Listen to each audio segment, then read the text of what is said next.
Mas um tema que surge nessa porção é que os crentes sejam completos em Cristo, que eles sejam perfeitos em Cristo. Nós vimos isso na leitura no versículo de número 28, porque o objetivo de Paulo, com tudo que ele está fazendo, com tudo que ele está ensinando, com tudo que ele está escrevendo, é que no fim ele possa apresentar todo homem perfeito em Cristo.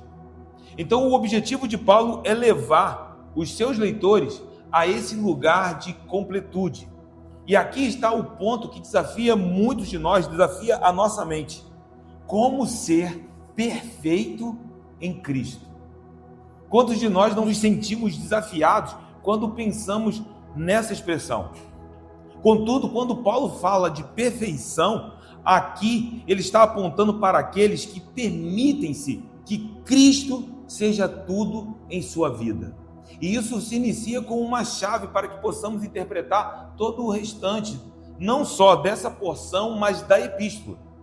Quando Paulo escreve sobre ser perfeito em Cristo, ele está procurando aqueles que estão decididos a se entregar nas mãos de Jesus para que ele, o Senhor, seja tudo na igreja, seja tudo nesses que se entregam.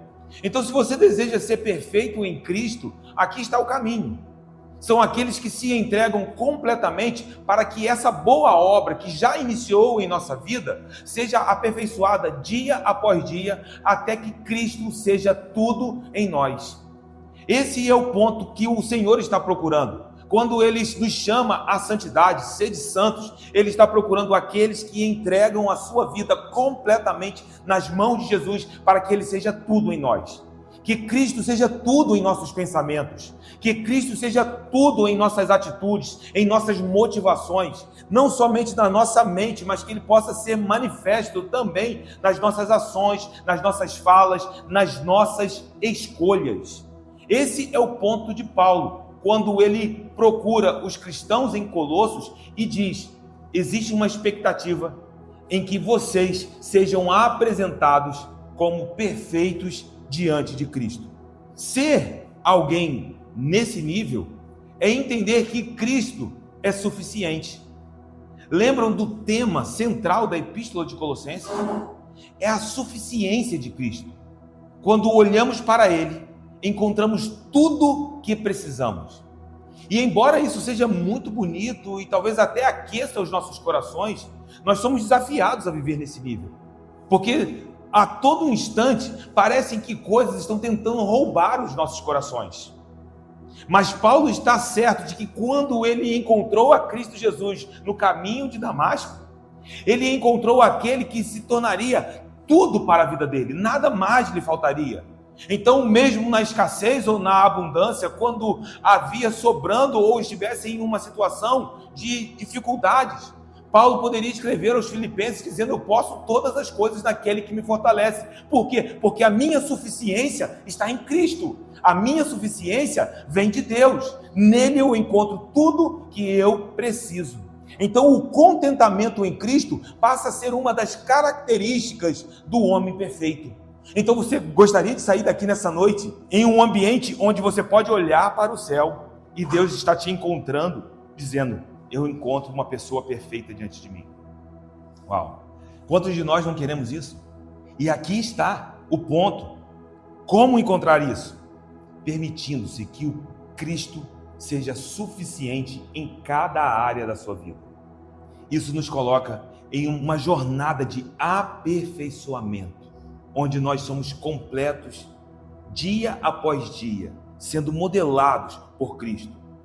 Paulo, como um ministro, mas nós já vimos aqui que a palavra grega é diáconos, ou seja, quando Paulo se chama ou se intitula um ministro do Evangelho, ele não está falando de uma plataforma, porque quando pensamos em um ministro, pensamos em um microfone, pensamos em uma plataforma, pensamos em luzes, mas a palavra grega é diáconos, é servo. Então Paulo, como um diácono, como um servo, Paulo como um ministro do Evangelho, ele se alegra em suas lutas quando ele proclama a Cristo. Ele se alegra em suas lutas para proclamar o Evangelho, porque ele entende que a proclamação do Evangelho é a proclamação de Cristo Jesus, é a proclamação daquele que é tudo na vida de Paulo. Então nós aqui nessa noite estamos no mesmo ambiente, estamos nessa mesma atmosfera espiritual em que Cristo é tudo em nós e nos alegramos. Talvez aqui vamos ouvir histórias diferentes de como foi o seu dia. Nós tivemos dificuldades, só Deus sabe como foi o dia de cada um para estar aqui nessa noite. Mas nós nos alegramos pela oportunidade de nos reunirmos em nome de Jesus, porque entendemos que Ele é tudo em nós. Paulo não foi o fundador da igreja em Colossos, mas no versículo de número 24, ele transborda de alegria. Ele não conhecia pessoalmente aqueles irmãos, porque no capítulo 2, no versículo 1, que nós lemos aqui, ele relata que alguns ele não teve a oportunidade de conhecer face a face. Alguns irmãos de Colossos, alguns irmãos de Laodiceia, alguns irmãos da igreja de Hierápolis. Nós estamos falando de igrejas que não foram fundadas por Paulo. Contudo, ainda assim, Paulo se alegrava nos seus sofrimentos em favor dos seus leitores. Paulo estava em algemas, Paulo estava aprisionado. Se você olhar em Colossenses, no capítulo 4, no versículo de número 3, ele diz: suplicai ao mesmo tempo também por nós, para que Deus nos abra a porta à palavra, a fim de falarmos do mistério de Cristo, pelo qual, por causa dessa pregação, por causa do Evangelho, eu também estou algemado. Ainda no capítulo de número 4, versículo de número 18, a saudação a próprio punho de Paulo, ele diz: lembrai-vos das minhas algemas. Então Paulo está em uma situação de aprisionamento, mas ainda assim ele se alegra. Esse é um dos mistérios que assombra o nosso coração, porque olhar para um momento de dificuldade e encontrar contentamento e alegria. Talvez alguém olhando para uma situação de sofrimento, como o apóstolo está enfrentando, aprisionado, em algemas, alguém poderia até perguntar: mas qual é o benefício disso tudo? Por que vale sofrer por amor a Cristo? E essa é uma pergunta que todos nós deveríamos buscar as respostas. Por que você acredita que vale a pena sofrer por amor a Cristo? Se nós formos em Efésios capítulo 3, versículos 1 e 13, Paulo nos diz especificamente sobre as suas tribulações. Capítulo 3, versículo de número 1. Por esta causa, eu, Paulo, sou prisioneiro de Cristo Jesus, por amor de vós, gentios. E ele encoraja os efésios. Ele não quer que os efésios estejam desanimados, porque está vendo o apóstolo algemado. Portanto, vos peço que não desfaleçais nas minhas tribulações por vós, pois nisso está a vossa glória. Então Paulo diz que em suas tribulações, pelos seus irmãos, nesses sofrimentos, estava a glória dos efésios, estava a alegria dos efésios. É o que nós acabamos de ler. Mas em que sentido? Porque quando os crentes perseveram em meio às lutas, quando você persevera em meio às fraquezas, é nesse ambiente que Deus faz com que a força gloriosa dele resplandeça através de nós. Não é quando você está forte, mas é quando você está fraco. Não é quando você está sustentando as coisas na força do seu braço, mas é quando você não tem condições de sustentar, e então o poder de Deus resplandece através da tua vida. E aí você pode olhar para o alto e ter a certeza absoluta: não tem nada em mim, mas é Cristo em mim, é a força dele em mim, é a alegria dele em mim. Esse é o lugar onde Paulo caminha. Ele aprendeu a se gloriar nas suas fraquezas, porque quando ele está fraco, é aí que ele está forte. É quando ele não é capaz de caminhar, é que ele entende que cada passo só pode acontecer porque o Senhor fortaleceu a vida daquele homem. Esse é o lugar onde nós aprendemos a nos gloriar nas nossas fraquezas, a nos gloriar nos nossos sofrimentos, porque se estamos aqui, meu irmão, é Cristo em nós.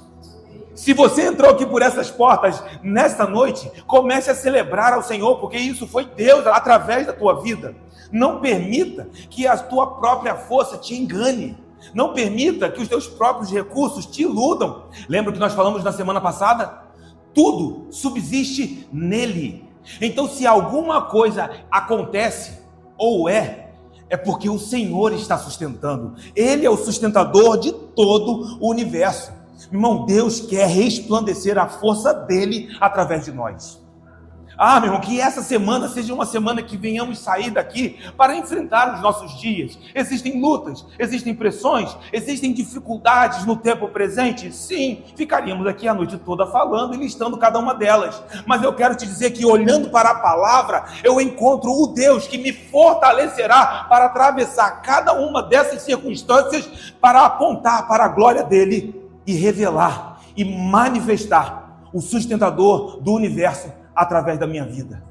Meu irmão, que isso seja uma realidade na tua jornada, que isso seja uma realidade na tua caminhada, que possamos olhar e aí aprender por que Paulo escreve dessa maneira.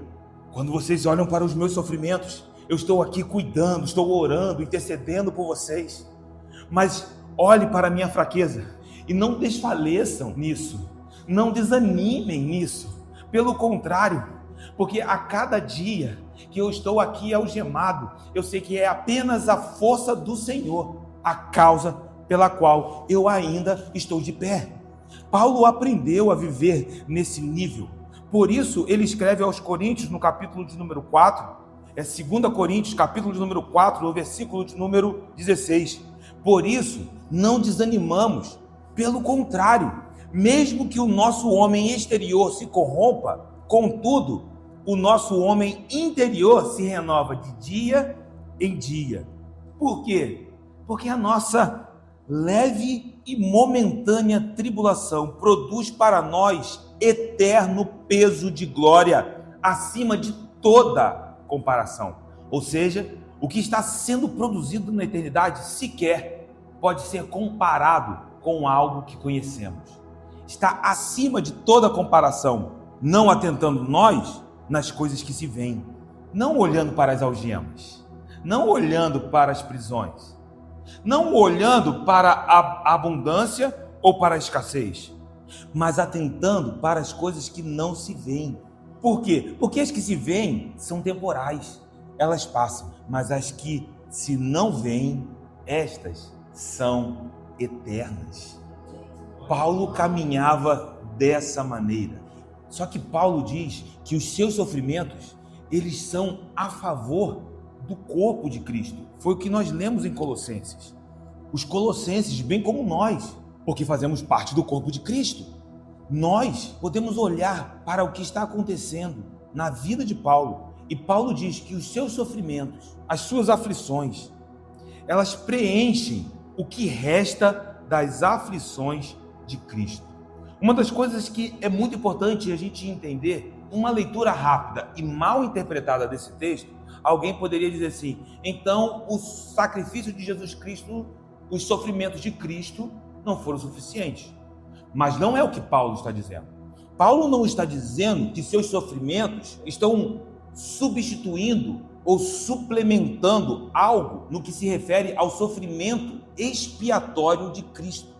Como que se o sofrimento expiatório de Jesus precisasse ser suplementado, precisasse ser complementado. Não, porque nós já vimos aqui, Paulo já deixou claro no capítulo 1, no versículo de número 19, que aprove a Deus que nele, em Cristo, residisse toda a plenitude. Então não falta algo ali. Toda a plenitude reside em Cristo Jesus. E que, havendo feito paz pelo sangue da sua cruz, por meio dele, reconciliasse consigo mesmo todas as coisas, quer sobre a terra, quer nos céus. O que significa que todas as coisas foram reconciliadas. Ou seja, não falta nada para que seja complementado no sentido da reconciliação. Porque o sangue de Jesus, ele é poderoso para nos reconciliar com o Pai, e não somente nos reconciliar com o Pai, mas também trazer uma reconciliação de todas as coisas subjugando todas elas ao senhorio de Jesus. O mundo jaz no maligno? Sim, mas nós vamos ver em Colossenses que todo principado e potestade já foram despojados na cruz do Calvário. Meu irmão, Jesus já venceu.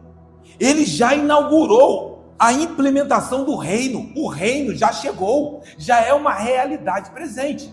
Então Paulo não está dizendo que o sofrimento expiatório de Jesus é incompleto ou que exige algum tipo de suplementação. Está consumado. Mas na obra messiânica, na obra de Jesus, existe uma proclamação. Porque o próprio Jesus, ele veio para isso. Olhe para Isaías 61. O Espírito do Senhor soberano está sobre mim. E ele me ungiu. Para quê? Para anunciar boas novas aos pobres. Ou seja, a obra messiânica de Jesus inclui uma proclamação. Essas boas novas, elas precisam ser proclamadas. E essa proclamação começou em Jesus. Mas quando ele voltou aos céus, a proclamação não cessou. O evangelho continua sendo proclamado. Essa proclamação continua, ela continua acontecendo neste tempo, neste mundo que está caído, neste mundo que está quebrado. E quando nós vemos esse evangelho avançar, existem sofrimentos que pertencem à obra do Messias, pertencem à obra da proclamação do Evangelho. E são essas obras que Paulo está falando, são esses sofrimentos, são essas aflições, porque quando o Evangelho avança, meu irmão, existem resistências, existem oposições, porque nós estamos falando de um transporte. Ele nos libertou do império das trevas e nos transportou para o reino do Filho do seu amor. Você acha que a proclamação dessa verdade não produzirá uma oposição ou uma resistência no mundo espiritual? Você acha que não existem ataques do inimigo? Existem. E Paulo entende isso. Ele olha para a sua jornada e ele diz: o meu Jesus, o Cristo, o ungido, ele iniciou a proclamação dessas boas novas. Mas uma vez que ele foi alcançado por Jesus, ele se torna agora um arauto dessa mensagem. E quando a igreja é perseguida, Cristo está sendo perseguido.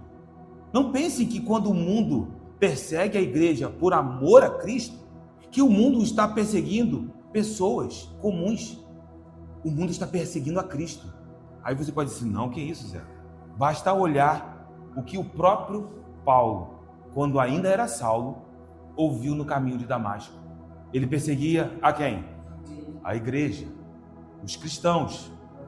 Mas quando ele cai ao chão, a voz que fala com ele, o próprio Cristo, vai dizer: Saulo, Saulo, por que me persegues? Ah, você vai dizer: mas peraí, mas Saulo não está perseguindo Cristo? Saulo está perseguindo os cristãos. Mas quando Saulo persegue a igreja, ele descobre no caminho de Damasco que ele estava perseguindo a Cristo. Então, meu irmão, aqui nós começamos a perceber que Jesus representa coletivamente aqueles que confiam nele. E isso são boas notícias. Isso revela a nossa identidade. Isso faz com que nós venhamos sair daqui, meu irmão, confiantes. E vemos essa convicção de Paulo. Quando perseguem a igreja, é a Cristo que perseguem. Quando a igreja sofre, ele mesmo, Jesus, pode dizer: é o meu corpo que está sofrendo.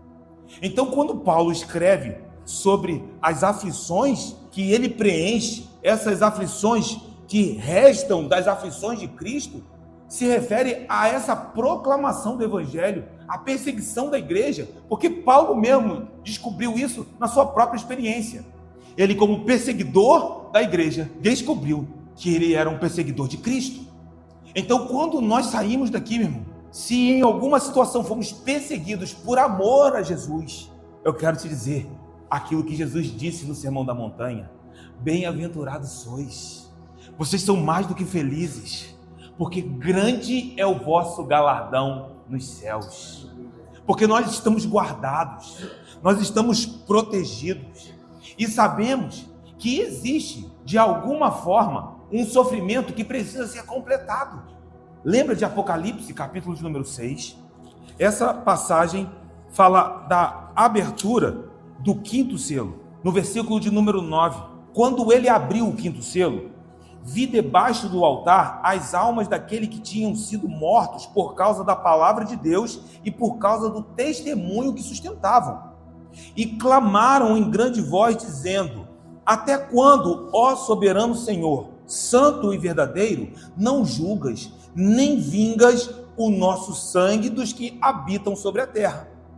Então a cada um deles foi dada uma vestidura branca, e lhes disseram que repousassem ainda por pouco tempo, até que também se completasse o número dos seus conservos e seus irmãos, que iam ser mortos, como igualmente eles foram.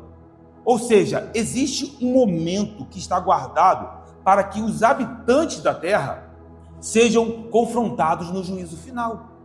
E essa expressão, habitantes da terra, em Apocalipse, nós estudamos isso aqui quando mergulhamos no livro de Apocalipse no Imersão. Essa expressão, habitantes da terra, é uma expressão que sempre está em contraste com os que habitam nos céus. Ou seja, esse juízo dos que habitam na terra é uma referência ao grande trono branco, onde todos serão julgados. E ele, o Senhor, será o juiz desse momento final, desse momento decisivo na história. Mas aqui, os lavados e remidos, eles aguardam, porque na vinda de Jesus, eles terão ressuscitado. Mas os que habitam sobre a terra, não. Porque quando Jesus voltar, os mortos ressuscitarão primeiro, e depois nós, que estamos vivos. E essa é a nossa esperança. Cristo é a esperança da glória. E nós que estamos vivos, nós seremos transformados e nos encontraremos com Ele nos ares. Essa é a palavra, é a esperança que temos. Mas então, quando acontecerá esse julgamento, esse juízo, esse grande trono branco?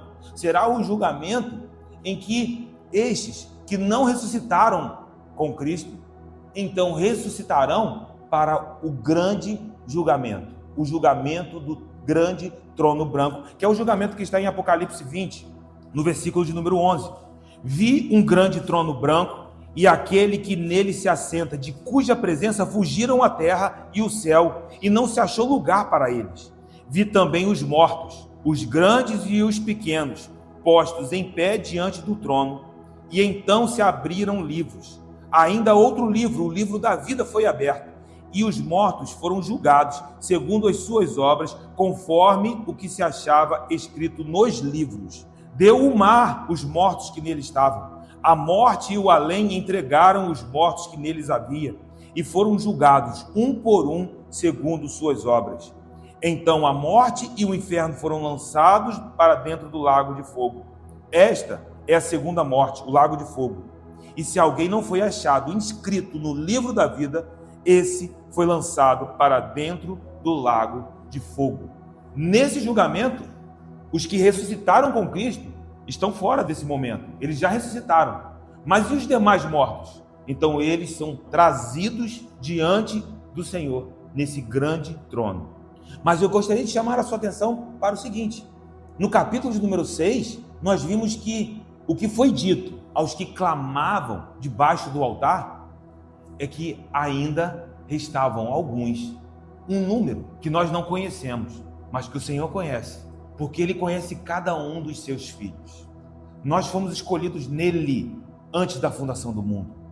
E Ele sabe que existem aflições que são inevitáveis e necessárias. E elas surgem quando o reino de Deus avança.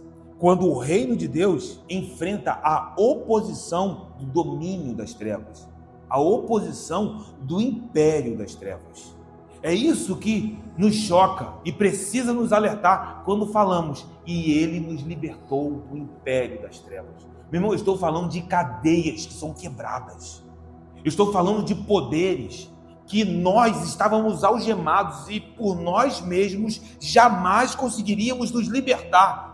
O juízo final ocorrerá, vai acontecer, e quando ocorrer, todos os crentes a quem Deus decretou cumprirem os seus propósitos, enfrentarem as suas batalhas, sofrerem as suas aflições, Mas com todas essas coisas, nós percebemos que o Senhor está nos sustentando. Por quê? Quando Jesus está se despedindo dos seus discípulos, em uma das suas últimas conversas, já no final do livro de João, mais especificamente em João 16, 33, esse contexto é o contexto que está antes da crucificação. Então Jesus, antes da crucificação, ele está conversando com os seus discípulos e ele dá uma palavra para que os seus discípulos tenham paz. Quantos querem ter paz? Amém. Jesus veio para isso. Quantos querem receber uma palavra para ter paz? Amém. E aí ele diz assim: eu vou dizer uma coisa para que vocês tenham paz. No mundo tereis aflições. Mas ele para aí? Ele diz: não desanima não, cara. Tem de bom ânimo. Por quê? Essas aflições são as aflições que completam as aflições de Cristo. À medida que nós avançamos como reino de Deus, existirá oposição, existirá resistência. Mas entenda que as portas do inferno não prevalecerão contra a igreja do Senhor, meu irmão. Então você sai daqui e entende que existe um desafio proposto, mas nós fomos chamados para ter bom ânimo, porque Jesus, o nosso Senhor, ele venceu o mundo.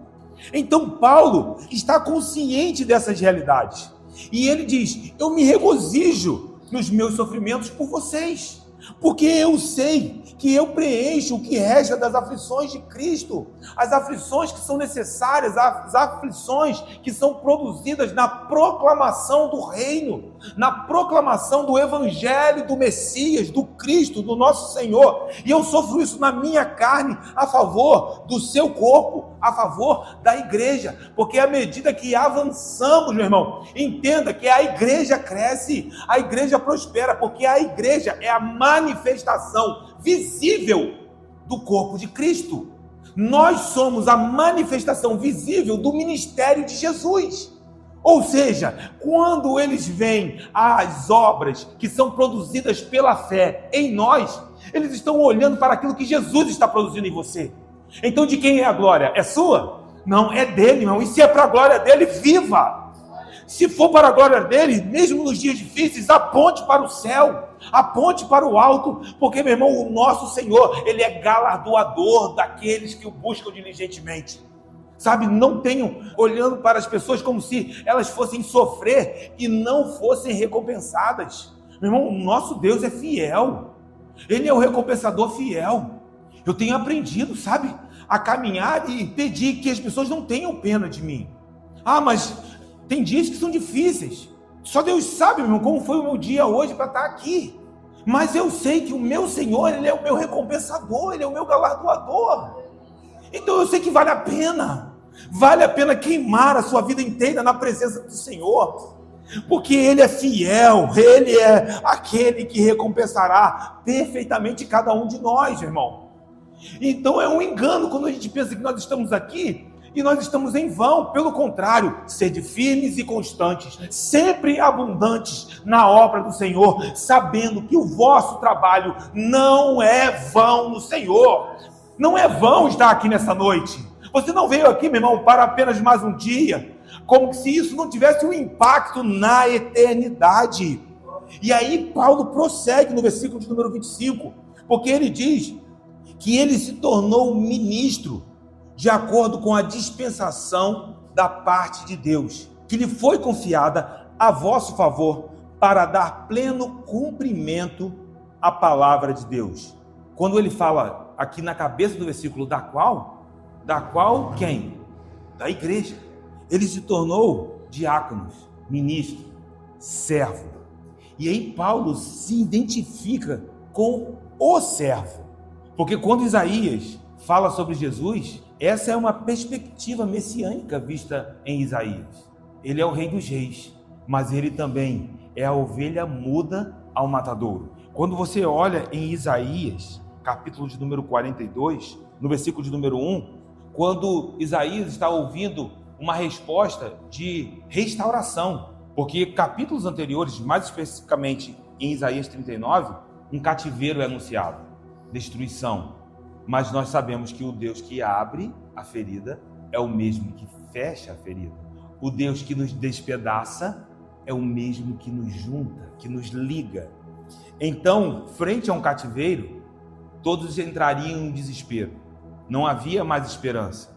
Então, o Senhor diz: mas eis aqui o meu servo, a quem sustenho, o meu escolhido, em quem a minha alma se compraz. Pus sobre ele o meu espírito, e veja isso, e ele promulgará o direito para os gentios. Você pode sentir o impacto de Isaías, um profeta judeu em Jerusalém, dizendo isso. Deus está dizendo através de Isaías que a justiça será declarada sobre as nações. Não é somente sobre Judá, não é somente sobre Jerusalém, mas é sobre cada um de nós aqui também. É sobre a nossa vida, é sobre o nosso país, sobre as nossas cidades. Nós fomos alcançados. Mas quem realizaria essa obra? Um servo sofredor. E aí Paulo se identifica, ele se vê como um servo do corpo de Cristo. Ele se coloca nesse mesmo lugar, não como um redentor, porque Jesus é o único redentor, mas como aqueles que proclamam a mensagem da reconciliação. Então, uma vez que você recebeu essa palavra, e você sai daqui para declarar essa palavra, você está se identificando com Jesus. Porque Jesus é aquele que declarou essa palavra, não somente para os judeus, mas também para todas as nações. E por isso nós estamos aqui nessa noite. Então, quando nós saímos daqui para proclamar esse evangelho, nós estamos nos identificando com Cristo, aqueles que proclamam a mensagem da reconciliação. Que você seja um arauto do Senhor nesse tempo, meu irmão. Paulo se via dessa maneira. Paulo entendia que havia se tornado um ministro, e de acordo com o quê? Com a dispensação da parte de Deus. A palavra dispensação aqui, no grego, é oikonomia. E é uma palavra muito interessante, porque vem de oikia, casa, e oikonomia é o mordomo. Oikonomia é aquele que trabalha na casa, mas resolve os assuntos da casa para o proprietário. Então, o que é ser um mordomo de Cristo? É entender que Ele é o dono da casa, porque Ele é o herdeiro de todas as coisas, mas que você foi posicionado em um lugar de privilégio, onde Ele confiou algo nas suas mãos a respeito da obra dEle. E você agora é um dispenseiro dessa realidade. Você tem agora, meu irmão, o privilégio de carregar essa palavra, de liberar essa palavra. Ele confiou em nós a administração de algo. Eu não sei quantos talentos cada um recebeu. Eu não sei quantas pessoas estarão diante de nós. Eu não sei se o propósito da tua vida é uma pessoa, se o propósito da tua jornada são 10 pessoas, se o propósito são 100, se são milhares, não importa. O que será decisivo é se nós seremos fiéis naquilo que Ele está nos confiando. Porque o servo bom e fiel é o servo que tem 10, mas também é aquele que tinha 5. O que foi comum em todos os dois é que eles foram fiéis, trabalharam, multiplicaram, foram responsáveis com aquilo que lhe foi confiado. E aquele que tinha recebido 1, não foi colocado nas mãos dele 1 porque ele não era capaz de administrar. Pelo contrário, a cada um foi dado segundo a sua capacidade, mas ele não foi fiel. O que o Senhor tem colocado nas tuas mãos? Aqui está o ponto da mordomia. Aqui há a ideia de alguém que administra os assuntos de uma casa para o proprietário. O Senhor é o dono da seara.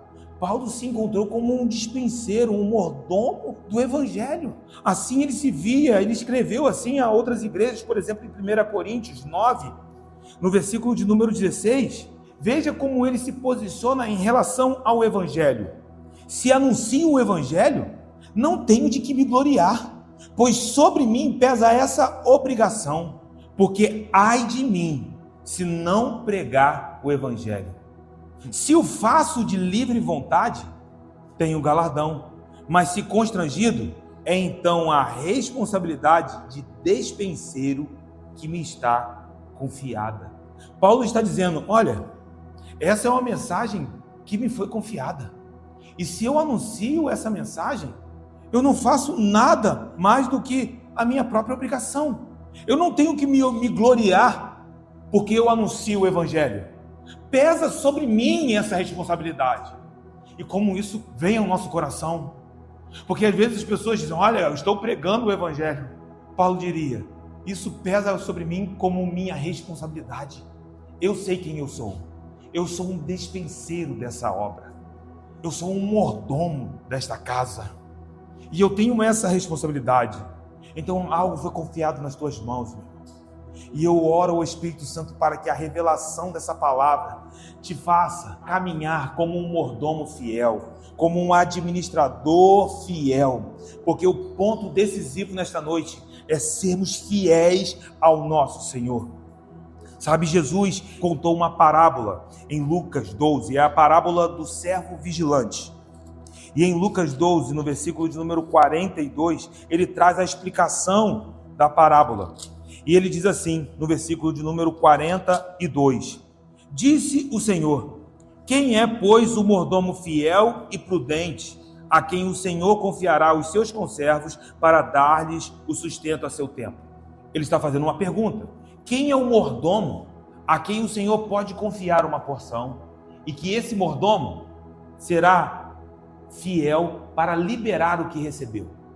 Você entende o que Jesus está perguntando aqui nessa parábola, ou na explicação dessa parábola? Ele está dizendo assim, quem será o meu mordomo, em quem eu confio a minha palavra na mão dele, mas ele será fiel para os conservos, para aqueles que precisam, que ainda não foram alcançados. Sabe, meu irmão, quando eu olho para essa palavra, eu vejo que Deus está confiando algo nas minhas mãos, e eu preciso ser fiel, eu preciso ser responsável, eu preciso ser temente ao Senhor naquilo que Ele me confia. E Ele diz, Jesus prossegue dizendo, olha, e bem-aventurado aquele servo, a quem seu Senhor, quando vier, achar fazendo assim. Ele está dizendo, olha, eu estou confiando algo nas mãos do meu povo. E se quando eu voltar, eu encontrar ele trabalhando fielmente, cara, ele é bem-aventurado. Ele é feliz, mais do que feliz, porque a felicidade está atrelada a situações, mas a bem-aventurança faz com que nós venhamos desfrutar de uma plenitude a despeito das tribulações, a despeito dos sofrimentos, porque entendemos que o Senhor, Ele é o galardoador fiel. Verdadeiramente vos digo que lhe confiará todos os seus bens. Ou seja, meu irmão, existe recompensa do Senhor. Há um galardão nos céus. Então Paulo está se vendo como um ministro do Evangelho, onde ele caminha na dispensação, na mordomia da parte de Deus que lhe foi confiada. O que foi para Apolo, foi para Apolo. O que foi para Pedro, foi para Pedro. Paulo não está discutindo isso. Paulo está olhando para aquilo que está nas suas mãos. Então, nessa noite, meu irmão, esqueça o irmão do lado. Olhe para aquilo que Deus confiou nas suas mãos. Se mova fielmente, porque certamente existe uma recompensa nos céus. Aí no versículo de número 25, Paulo ele diz que ele se tornou ministro da parte de Deus, de uma parte que foi confiada a vosso favor, mas para quê? Olha para o que está escrito, para dar pleno cumprimento à palavra de Deus.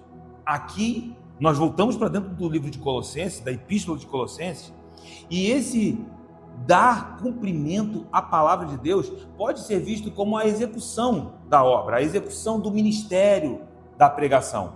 Mas o contexto de Colossenses é um contexto profético e nos dá um entendimento de que a tarefa de anunciar o Evangelho também é uma tarefa que continuará até o fim dos tempos. Ou seja, quando Isaías, por exemplo, profetizou sobre Jesus, o servo sofredor que proclamaria o direito aos gentios, isso foi inaugurado em Cristo Jesus. Foi uma tarefa iniciada por Jesus, o servo sofredor de Isaías 42. Mas essa tarefa, ela continua sendo realizada por nós. Entenda que esse cumprimento do que começou em Jesus continua ecoando. Jesus iniciou o seu ministério Mas a proclamação, ela prossegue, até porque, se você for em João, capítulo de número 20, versos números 21 e 22, Jesus olha para os seus discípulos, e aqui ele está em uma das suas últimas palavras. Ele diz aos seus discípulos: paz seja convosco. E olhe o que ele declara: assim como o Pai me enviou, eu também vos envio. O que isso quer dizer? Da mesma maneira que o Pai me enviou, Isaías 42. Da mesma maneira que ele foi enviado. Jesus olha para os seus discípulos e diz: eu também vos envio. Isso está conectado com o final do Evangelho de Mateus, Mateus 28, versículo de número 18, quando Jesus, aproximando-se dos seus discípulos, ele diz: toda autoridade me foi dada no céu e na terra. Portanto, ide, fazei discípulos de todas as nações, batizando-os em nome do Pai, do Filho e do Espírito Santo, ensinando-os a guardar todas as coisas que vos tenho ordenado, e eis que estou convosco todos os dias até a consumação dos séculos. Ou seja, o que Jesus está dizendo aos seus discípulos? Continuem aquilo que eu comecei. Continuem aquilo que foi declarado de maneira profética pelo profeta Isaías, que eu iniciei, que eu inaugurei, mas que vocês continuarão. Nós estamos num momento profético do plano de Deus, e aqui eu queria chamar a tua atenção. Por vezes, cara, a igreja não consegue se encontrar dentro das Escrituras. Você sabe que Deus tem um plano, mas você não sabe em que momento profético você está. Em que momento da história, em que momento do plano de Deus você está. E aqui nós vemos que Paulo tinha consciência disso. Jesus iniciou o seu ministério inaugurando a chegada do reino de Deus. Então eu estou dizendo que isso é a inauguração do reino que já chegou. Ele não vai chegar, ele já chegou. Mas nós sabemos que ainda há um dia em que nós aguardamos que o reino seja manifesto completamente. Ou seja, o reino já chegou porque ele já foi inaugurado, mas ele ainda não foi consumado. Então, nós estamos entre a inauguração e a consumação da chegada do reino de Deus. E isso pode ser colocado em um paralelo profético. Quando você olha em Daniel, capítulo de número 7, no versículo de número 14, gostaria que você pudesse atentar para o texto que nós vamos ler. Nós vamos ler alguns versículos aqui em Daniel, para que você entenda em que momento profético você está. Para que você entenda aquilo que Paulo entendia quando ele escrevia os Colossenses. E que ele esperava que a igreja de Colossos pudesse entender. E como essa palavra chegou a nós, o Espírito também quer que venhamos entender. Então Daniel 7,14 diz o seguinte: foi-lhe dado domínio e a glória e o reino, para que os povos, nações e homens de todas as línguas o servissem. O seu domínio é domínio eterno, não passará, e o seu reino jamais será destruído. Daniel está vendo aqui que o Filho do Homem, mencionado no versículo de número 13, recebe do ancião de dias, do Pai, ou seja, o Pai derrama sobre o Filho. Lembra de Filipenses 2,6? Que Jesus, sendo Deus, não usurpou ser igual a Deus, mas assume forma de servo, pelo que o Pai o exaltou e lhe deu o nome que está acima de todo nome.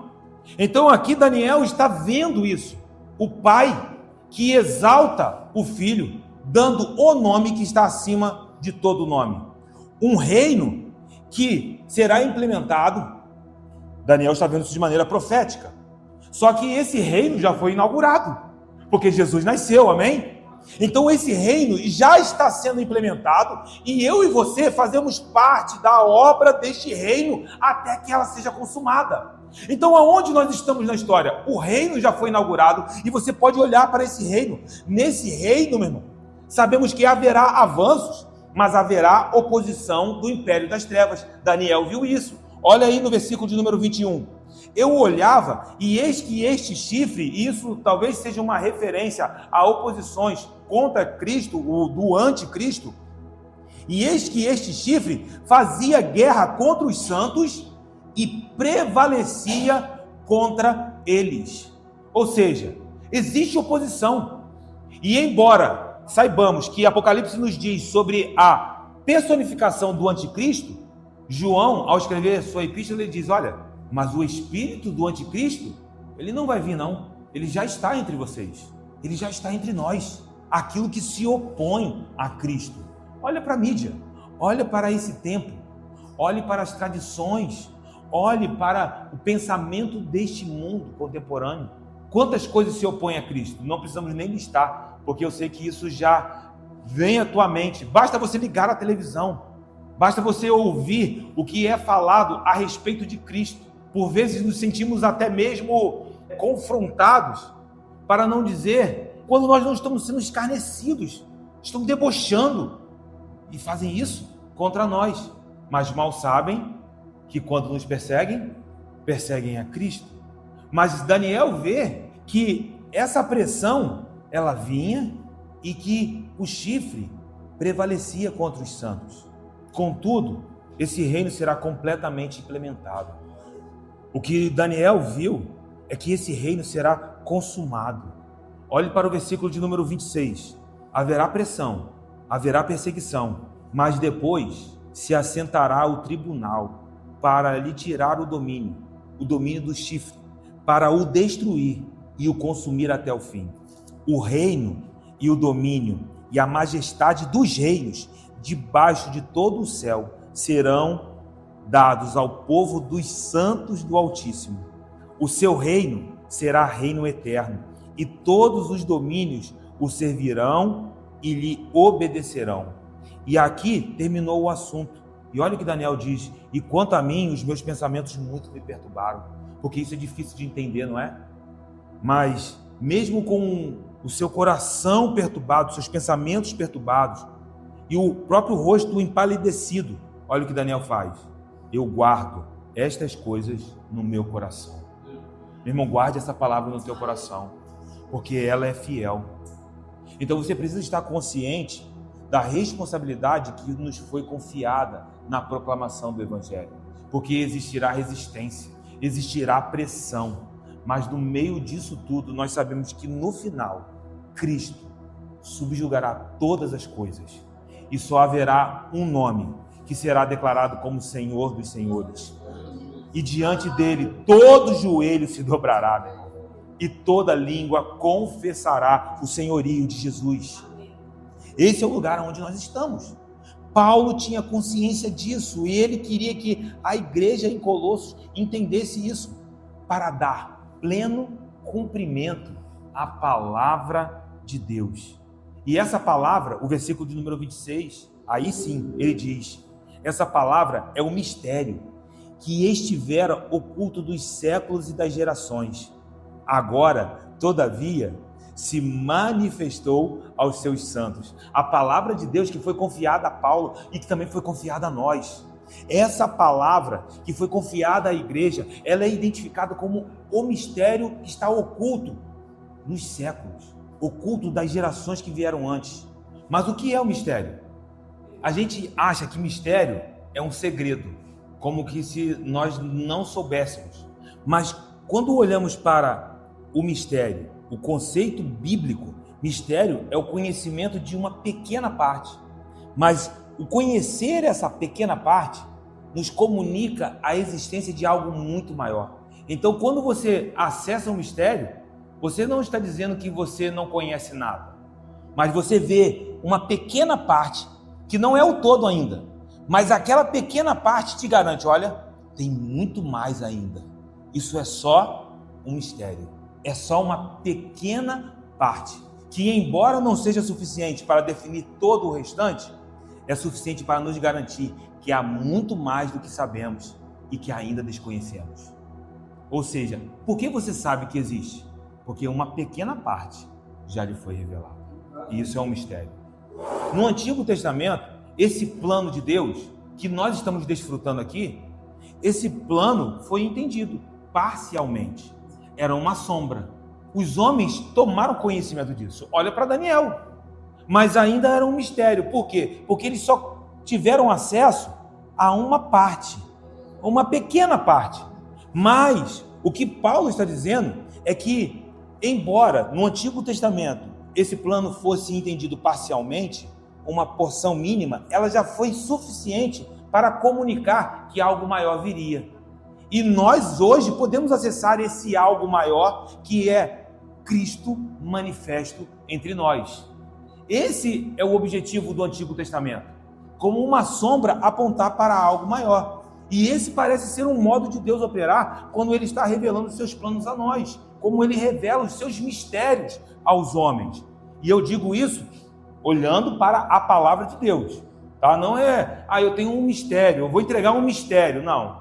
Aí a gente está confundindo completamente o que Paulo está dizendo aqui. Eu estou falando da palavra. Vou dar um exemplo, que isso foi uma forma que Deus usou para nos dar entendimento a respeito do seu plano redentor. Abra em Daniel, capítulo de número 2, no versículo de número 19 a 22. Então foi levado o mistério a Daniel, numa visão de noite. Daniel bendisse o Deus do céu e disse: seja bendito o nome de Deus, de eternidade a eternidade, porque dele é a sabedoria e o poder. É ele quem muda o tempo e as estações, remove reis e estabelece reis. Ele dá sabedoria aos sábios e entendimento aos inteligentes. Ele revela o profundo e o escondido. Conhece o que está em trevas e com ele mora a luz. Ele está se referindo ao sonho de Nabucodonosor, porque lá o mistério foi dado a Nabucodonosor em um sonho. Só que foi dado a Nabucodonosor de forma como um mistério. E a Daniel, o mistério foi revelado. Olha o versículo de número 28. Mas há um Deus no céu, o qual revela os mistérios. Pois fez saber ao rei Nabucodonosor o que há de ser nos últimos dias. Olha o que Daniel está dizendo. Nabucodonosor, o que você sonhou é um mistério, porque isso está apontando para algo dos últimos dias. O teu sonho, as visões da tua cabeça, quando estavas no teu leito, são estas. Estando tu, ó rei, no teu leito, surgiram-te pensamentos a respeito do que há de ser depois disto. Aquele, pois, que revela mistérios, te revelou o que há de ser. Ele está dizendo, Deus te revelou o que há de ser. E a mim foi revelado este mistério. Não porque haja em mim mais sabedoria do que todos os viventes, mas para que a interpretação se fizesse saber ao rei e para que entendesses as cogitações da tua mente. Então perceba que isso é uma maneira. Nabucodonosor tem um sonho e ele quer saber o que está para acontecer, ele está pensando, ele está perturbado sobre isso. E Deus dá esse mistério a ele, dá uma ponta. Mas só que o Senhor não é só o Deus que dá o mistério. Aqui eu quero que vocês guardem isso, porque será a chave para Colossenses. Deus também é o Deus que dá a sabedoria para receber a revelação do mistério. Daniel tem ali de Deus a interpretação, porque Deus dá a sabedoria. Foi Deus que entregou isso. E aí, de modo similar, volta lá em Colossenses. Quiser deixar Daniel 2 aí marcado, mas volta lá em Colossenses. Veja o que está escrito no versículo de número 26. Estivera oculto dos séculos e das gerações. Como para Nabucodonosor estava aquele mistério. Essa palavra estava em um lugar que ainda era uma sombra. A Torá, os profetas, ainda era um mistério. Ainda não tinha sido manifesto. Mas em Cristo, agora, olha o que está escrito. Todavia, se manifestou aos seus santos. Então Deus deu ao seu povo, aqueles que foram santificados. Mas por que Deus decidiu dar a nós isso? Por que Deus decidiu dar a nós, como está no versículo 27, aos quais, aos santos, aqueles a quem Deus quis dar a conhecer qual seja a riqueza da glória deste mistério?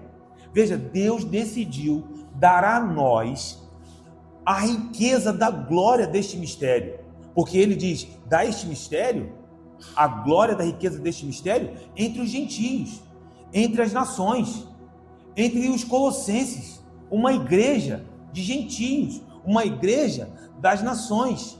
E qual é a riqueza desse mistério?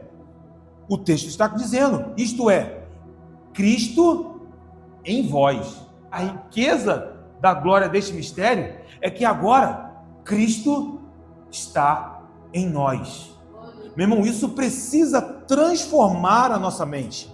Judeus e gentios agora estão unidos numa condição de igualdade por meio de Jesus. Nós fomos enxertados no povo de Deus, na oliveira verdadeira. O Deus de Abraão é o nosso Deus. O Deus de Isaac e Jacó, o Deus de Davi, o Deus de Moisés é o nosso Deus. E fomos conectados a essa realidade, nós estamos ligados a Ele. Então, nós estamos caminhando e caminhamos dentro desse lugar onde recebemos a revelação desse mistério que estava oculto. Isaías não podia entender isso, porque o que eu estou te dizendo é que o próprio Deus, ele entrou em um lugar de uma unidade conosco que nos assombra, porque Jesus é a cabeça e nós somos o corpo dessa cabeça. Você entende essa unidade? Você entende que ligação é essa? Você entende o que Deus está dizendo quando nós fazemos parte do corpo de Cristo? Então, quando Nabucodonosor teve o sonho, ele recebe o mistério. Mas a revelação, a sabedoria para discernir, é Deus quem dá. Da mesma maneira como o Senhor nos deu. E aí em Daniel 2, capítulo de número 44, Daniel, ele prossegue, porque ele vê o desfecho do mistério do sonho de Nabucodonosor. Nabucodonosor não entendia, mas aí o Senhor dá sabedoria a Daniel. Mas nos dias destes reis, o Deus do céu suscitará um reino, que não será jamais destruído. Este reino não passará a outro povo, esmiuçará e consumirá todos os reinos, todos estes reinos, mas ele mesmo subsistirá para sempre. O reino eterno subsistirá para sempre. Como viste que do monte foi cortada uma pedra sem auxílios de mãos. Está falando de Cristo. E ela esmiuçou o ferro, o bronze, o barro, a prata e o ouro, que eram os outros reinos. O grande Deus fez saber ao rei o que há de ser futuramente. Certo é o sonho e fiel a sua interpretação. Nós não vemos claramente como que será trazido à tona toda essa obra, mas nós percebemos que será um reino eterno e nós fazemos parte desse reino. Nós entendemos que esse reino surgirá e ele esmiuçará os reinos deste mundo. Meu irmão, Jesus vem e ele vem para vencer os reinos deste mundo. E ele vê que este que trará essa obra é uma rocha cortada, sem auxílio de mãos. Jesus é a rocha, Cristo é a rocha. Nós estávamos separados de Cristo e sem esperança. Nós fazíamos parte desta outra realidade. Nós estávamos como que atrelados aos reinos deste mundo. Nós fazíamos parte do império das trevas, meu irmão. Olha, fora de Cristo, eu sei que isso pode parecer chocante, mas ou nós fazemos parte do reino do Filho amado, ou fazemos parte do império das trevas. Não há neutralidade, mas agora Cristo está em nós. O mistério agora é nos dado, porque temos a esperança da glória. E veja como isso é glorioso, porque não só nós estamos em Cristo, meu irmão, Cristo está em nós. Nós precisamos viver a partir dessa realidade. Nós precisamos viver a partir deste lugar, desta posição. E aí Paulo prossegue no versículo 28. É esse mistério que nos foi dado, que nos foi revelado. Cristo em nós, a esperança da glória. É este que nós anunciamos. Versículo de número 28, advertindo a todo homem e ensinando a todo homem em toda a sabedoria, a fim de que apresentemos todo homem perfeito em Cristo. Esse é o centro da mensagem de Paulo. Cristo, a esperança da glória. E como um ministro, como servo, ele anuncia a todo homem. Isso é muito importante, porque note que nesse versículo, por 3 vezes aparece todo homem. Olha aí na sua Bíblia. Por 3 vezes aparece todo homem, todo homem, todo homem. E por que Paulo reforça isso de maneira tão enfática? Porque parecia existir entre os colossenses falsos mestres que traziam a ideia de que a salvação estivesse somente para certas pessoas escolhidas, especiais, alguns detentores de uma falsa sabedoria em Colossos. Nós vamos ver no versículo de número 8, filosofias e vãs sutilezas, como que se somente esses que fossem dotados dessa sabedoria ou falsa sabedoria, esses poderiam alcançar esse lugar de plenitude. E aí Paulo está dizendo assim, isso não é para especiais, não, isso foi liberado para todo homem. E aí note que no capítulo 1 nós lemos, no versículo 6, quando Paulo fala do evangelho, a verdade do evangelho, ele diz, esse evangelho que chegou até vós, como também chegou em todo o mundo. Meu irmão, o que Deus está fazendo aqui na Filadélfia, Ele está fazendo sobre a face da terra. Isso nos posiciona corretamente dentro dos planos de Deus. Isso nos posiciona em humildade, isso nos posiciona em submissão. É a obra do Senhor. É a obra que nos mostra que a palavra está sendo igualmente pregada sobre a face da terra. Ou você acha que o Senhor da seara vai fracassar com a sua obra? Ah, meu Deus! É porque às vezes as pessoas estão subindo nas plataformas e estão achando que são o bam. O pessoal diz, né? Está comigo. O mistério está comigo. Meu irmão, Deus está derramando sobre a igreja dele, sobre a face da terra. E então ele prossegue. E ele diz, olha, eu faço isso admoestando, advertindo, tá? Exortando todo homem para que não se desviem dessa palavra da verdade, mas também ensinando em toda sabedoria. Por quê? Para acessar o mistério, meu irmão. Só Deus derramando sabedoria a nós. E vocês querem sabedoria? Precisam de sabedoria? Peçam a Deus, porque Ele dá, Ele derrama sobre nós. Faça isso nessa noite. Ele é a fonte da sabedoria. Não está nas filosofias deste mundo, irmão. Não estão nas tradições dos homens. Está em Cristo. Cristo em nós é a esperança da glória. E Ele faz isso com um objetivo. O versículo de número 28 é claro. A fim de que apresentemos todo homem perfeito em Cristo. Essa obra já está acontecendo. Então, nós já começamos a nos identificar com Cristo quando o mistério foi manifesto a nós. Você conhece a Cristo? Isso foi manifesto a você? Então, essa obra já começou. Mas na consumação, porque Maranata, ora vem Senhor Jesus, chegará, meu irmão, esse dia chegará. E então nós seremos completamente conformados com Ele. Nós seremos completos. Esse é o ponto dessa porção, que nós venhamos alcançar no processo de maturidade espiritual, aquilo que está reservado para nós neste tempo, que nós venhamos ganhar clareza em que momento profético nós estamos vivendo.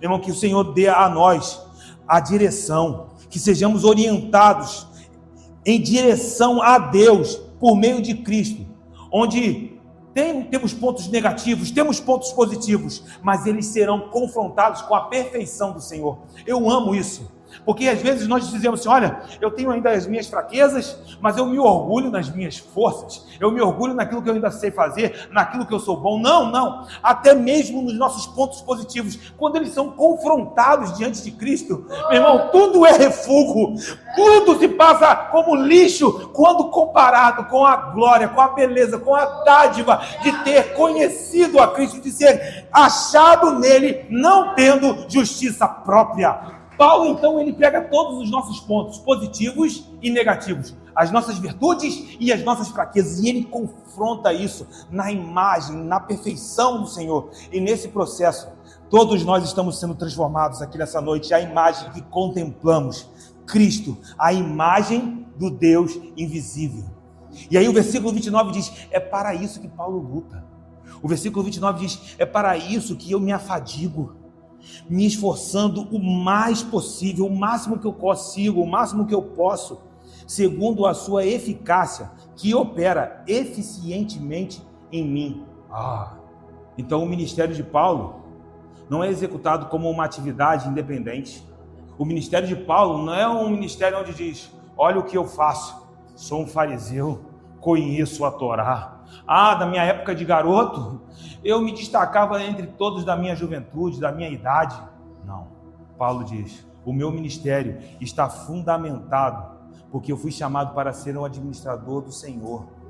E nesse chamado eu sou sustentado pelo poder de Deus. Que você volte para casa, meu irmão, para administrar aquilo que Ele lhe confiou. Meu Deus, em áreas de trabalho, recursos. Nós vamos no dividir do pão, que o Senhor, Ele nos mostra que o poder de Deus seja a fonte, não os nossos recursos e estratégias, mas a graça de Deus está sobre nós nessa noite, meu irmão. É isso que Paulo está dizendo. Eu me esforço, mas é a eficácia do poder dele, é a sua eficácia que opera eficientemente em mim. Então, se eu estou produzindo algo de maneira eficiente, eu sei quem é a fonte. Meu irmão, quantos precisam dessa fonte nessa noite? Esse é o lugar. E aí, Paulo diz: eu gostaria, pois, que vocês soubessem quão grande luta venho mantendo por vós, pelos laodicenses, e por quantos ainda não me viram face a face. Veja que ele traz isso de maneira explicativa. Há aqui um pois. Por quê? Eu gostaria, pois, que soubesses, que vocês pudessem entender que esse meu combate, esse meu esforço, ele não está somente em relação aos colossenses, mas até o mesmo aos laodicenses, à igreja de Laodiceia, aos que não me viram face a face. No capítulo 4, a igreja de Hierápolis é citada. Eu venho mantendo essa luta, eu venho lutando. E toda vez que Paulo usa essa expressão, ele tem em mente opositores de ensinos falsos. Então Paulo está dizendo que existem heresias, existem falsos ensinos que estão minando a mente dos colossenses, estão tentando atacar. Mas essa luta, ele diz no versículo de número 2, ele realiza para que o coração deles, dos colossenses, dos laodicenses, de Hierápolis, que o coração deles pudessem ser fortalecidos, pudessem ser encorajados, confortados, vinculados juntamente em amor, e eles tenham toda a riqueza da forte convicção do entendimento, para que eles pudessem então compreender o mistério de Deus, que é Cristo. Então essa luta contra os falsos ensinos é para que os colossenses tivessem o coração encorajado, aquecido. E sabe, na mente de um judeu, o coração não era só emoção. O coração era o cerne da personalidade, era o centro dos desejos. Aonde está o teu coração, está o teu tesouro. Então, quando nós dizemos que eu tenho um novo coração, isso está dizendo que existe uma obra que afeta todos os aspectos da tua vida, os seus desejos, os seus planos. E essa palavra que Paulo está liberando é: eu quero que vocês sejam encorajados em direção a Deus, que vocês sejam encorajados em direção ao Senhor, caminhando em unidade, vinculados em amor. E a unidade, ela vai ser uma vacina contra os ataques dos falsos ensinos, porque os falsos ensinos tentam dividir, tentam criar divisões, dissensões, mas aonde há unidade, ali a palavra é pregada. E o que Jesus orou em João 17 é que quando nós formos um, como o Pai é nele e nós seremos nele, o mundo conhecerá que o Filho foi enviado pelo Senhor, conhecerão o Pai. Então nós entendemos que esse engajamento, isso está sendo gerado em unidade. Paulo escreve aos Colossenses para que isso pudesse então ser compreendido. Paulo queria que eles entendessem plenamente esse mistério. E aí o versículo 4 nos mostra isso, versículo 3 e 4, para que eles pudessem compreender plenamente o mistério de Deus em Cristo. E o que representa isso? Em Cristo estão todos os tesouros da sabedoria e do conhecimento, estão todos nele, estão ocultos nele, estão escondidos nele. E aí aqui essa palavra a gente precisa tratar com cuidado. Preste atenção nisso, porque a ideia de oculto, talvez alguém poderia dizer: então está escondido e não pode ser acessado. Mas não é esse o ponto, porque Cristo trouxe a revelação. Uma vez que isso está oculto e foi revelado, permanece oculto, mas é acessível, porque apenas em Cristo nós temos acesso a essa revelação. Lembra quando Jesus orou? Ele disse: Pai, obrigado, porque aos sábios entendidos deste mundo, o Senhor escondeu, mas aos pequeninos, o Senhor revelou. Então Deus não escondeu de você, Ele escondeu para você. Só os pequeninos acessarão. Os pequeninos, aqueles que entendem que precisam. E assim, Paulo diz, para que ninguém vos engane, porque existirá engano. Quando perguntaram a Jesus sobre as últimas coisas, sermão profético, Mateus 24, versículo de número 4. No sermão profético, em Mateus 24, 4 e 5, perguntaram a Jesus, quando será todas essas coisas? Jesus inicia o sermão profético dizendo, cuidado para que ninguém vos engane. Paulo, quando escreve a Timóteo, ele diz, haveria um tempo, ou melhor, vou falar isso de maneira apropriada. Paulo escreveu a Timóteo, ele diz, haverá um tempo em que as pessoas vão rejeitar a sã doutrina, vão procurar os seus próprios mestres, porque vão rejeitar a palavra de Deus, vão preferir os falsos ensinos. Então Paulo escreve para que ninguém pudesse enganar a igreja com raciocínios falazes. Meu irmão, sai daqui guardado pelo Senhor. Você está aqui porque você está ouvindo a palavra do Senhor. Ele está te alimentando, Ele está te colocando em um lugar de sede, de fome dEle. E embora Paulo estivesse ausente no corpo, porque Paulo estava aprisionado, olha o versículo 5 para a gente fechar. Embora ausente quanto ao corpo, eu estou em espírito convosco. Veja o poder da unidade. E eu me alegro, porque Epáfras me trouxe informações a respeito de vocês. E eu verifico a vossa boa ordem e a firmeza da vossa fé em Cristo Jesus. O que Paulo está dizendo? Eu sei que eu estou preso. Eu sei que eu estou algemado. Eu sei que não posso estar com vocês face a face. Mas a palavra não está aprisionada. A palavra continua prosperando.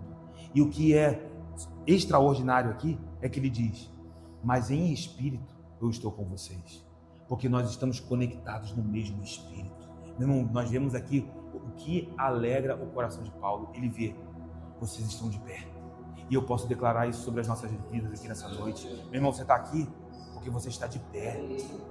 E se você está de pé, a epístola de Colossenses não é um antibiótico, é uma vacina. Pode entender isso? Porque para aqueles que estão doentes, talvez você já precise aplicar o antibiótico. Mas para aqueles que estão sãos, saudáveis, a vacina é para que você esteja revestido, imunizado, protegido contra os falsos ensinos. E é isso que vai começar a surgir a partir dos próximos capítulos de Colossenses. Porque Paulo agora vai começar a trazer clareza para que nós possamos ter os nossos corações blindados. Isso é uma palavra para aqueles que estão de pé. Isso é uma palavra para aqueles que estão com fome. E quem tem fome está saudável. Quem tem fome vai procurar o que comer. E é isso que nós estamos fazendo aqui nessa noite. E é aqui que eu quero orar com vocês. Para que sejamos completos em Cristo. Coloca a tua mão sobre o teu coração. Espírito Santo de Deus, muito obrigado, porque a tua palavra está sendo liberada sobre nós. E meu Pai, mesmo em meio aos dias difíceis, aos sofrimentos, às pressões, nós percebemos que o Senhor está nos sustentando, porque nós estamos alicerçados em Ti, e o Senhor liberou uma palavra para que tenhamos paz. Meu Pai, nós voltaremos para as nossas casas em paz, mesmo cientes das aflições, mas nós saímos daqui com bom ânimo, porque o Senhor venceu o mundo, e ao levar essa palavra existirá a resistência, mas meu Pai, as portas do inferno